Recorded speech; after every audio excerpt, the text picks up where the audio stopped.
सगळ्यांच्या आवडीचं लिंबाचं क्रश लोणचं बोटावर मोजून फक्त 4 साहित्यात तयार होतं आणि 1 वर्ष काय 2 वर्ष आरामात टिकतं। गॅसला हात लावायची गरज नाही, बनवायला फक्त अर्धा तास लागतो आणि पहिल्यांदा बनवत असाल तरी परफेक्ट बनेल याची गॅरंटी आहे। चला तर मग पाहूया लिंबाचं क्रश लोणचं। सगळ्यात पहिल्यांदा ताजे मस्त बाजारातून मी 1 किलो लिंब आणलेले आहेत। यामध्ये 25 ते 30 लहान मोठ्या आकाराचे लिंब येऊ शकतात। आणल्यानंतर लिंब स्वच्छ पाण्याने धुवून घ्यायचे आहेत। लिंबाला जर घाण असेल, चिखल असेल तर एक अर्धा तास पाण्यात भिजवून ठेवायचे आणि त्यानंतर स्वच्छ कोरडे करून घ्यायचे।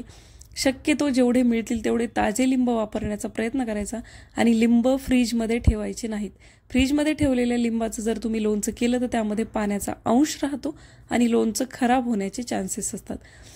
त्यामुळे शक्यतो लिंब आणल्यानंतर एखाद दिवसात त्याचं लोणचं बनवायचं। 1 किलो लिंब मी इथं बारीक फोडीमध्ये चिरून घेतले, त्याच्यातल्या बिया काढून घेतल्या। बिया काढताना जो रस गळाला होता तो गाळणीने गाळून वापस टाकला आणि या ज्या बिया आहेत त्या तुम्ही शेतात किंवा प्रवासाला निघाल्यानंतर रस्त्याच्या आजूबाजूला टाकू शकता। त्यानंतर या फोडी घालायच्या आहेत मिक्सरच्या भांड्यामध्ये। थोड्या करून मी मिक्सरच्या भांड्यात फोडी घातल्या आहेत आणि याचा आपल्याला क्रश बनवून घ्यायचा आहे। अगदी बारीक पेस्ट याची बनवायची नाही। या प्रकारे कोरस किंवा मोठाड असं जे टेक्स्चर असतं त्या प्रकारे आपल्याला ठेवायचं आहे, ज्यामध्ये लिंबाच्या साली सुद्धा राहिल्या पाहिजेत आणि त्याची पेस्ट सुद्धा बनली पाहिजे। मिक्सरमध्ये पल्स मोडवर किंवा नॉर्मल मोडवर बंद चालू करून तुम्ही 30 सेकंदासाठी किंवा त्यापेक्षा कमी फिरवून याला घ्यायचं आहे। हा सर्व आपला जी लिंबाचा क्रश आहे तो तयार आहे। त्यानंतर यामध्ये मी घातलेलं आहे मेजरिंग कपाने 1 कप असं मीठ आणि 1 किलो साखर। 1 किलो लिंबासाठी 1 किलो साखर वापरायची आहे। 1 किलो साखर जर तुम्ही मेजरिंग कपाने मोजून घ्याल तर 5 कप ती साखर होते आणि 5 कप साखर घातल्यानंतर 1 कप मी मीठ वापरलेलं आहे। मेजरिंग कप नसेल तर जी घरात आपल्याकडे वाटी आहे ती नॉर्मल मीडियम साईजची वाटी, 1 सपाट वाटी यामध्ये मीठ घालायचं आहे। 1 किलो लिंबासाठी म्हणजे 25 ते 30 लिंबासाठी 1 किलो साखर आणि 1 वाटी मीठ हे परफेक्ट प्रमाण आहे। व्यवस्थित मिक्स करून घ्यायचं। त्यानंतर यामध्ये घालायचा आपला शेवटचा जिन्नस ते म्हणजे लिंबू लोणचे मसाला। कोणत्याही ब्रँडचा लिंबू लोणचे मसाला वापरू शकता। केप्रचा जर मिळाला तर अगदी उत्तम।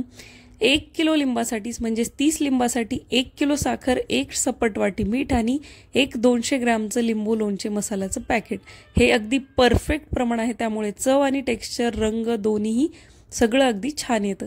व्यवस्थितपैकी मिक्स करून घ्यायचं। लोणच्यातली सगळी साखर विरघळली की एका हवाबंद भरणी त्याला भरून ठेवायचं।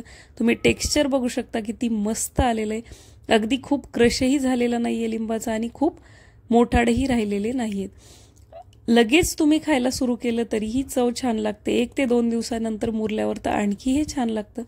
हवाबंद काचेच्या बरणीत भरून ठेवा। 2 वर्षापर्यंत आरामात टिकतं। 1 वर्षापर्यंत तर अगदी परफेक्ट राहतं।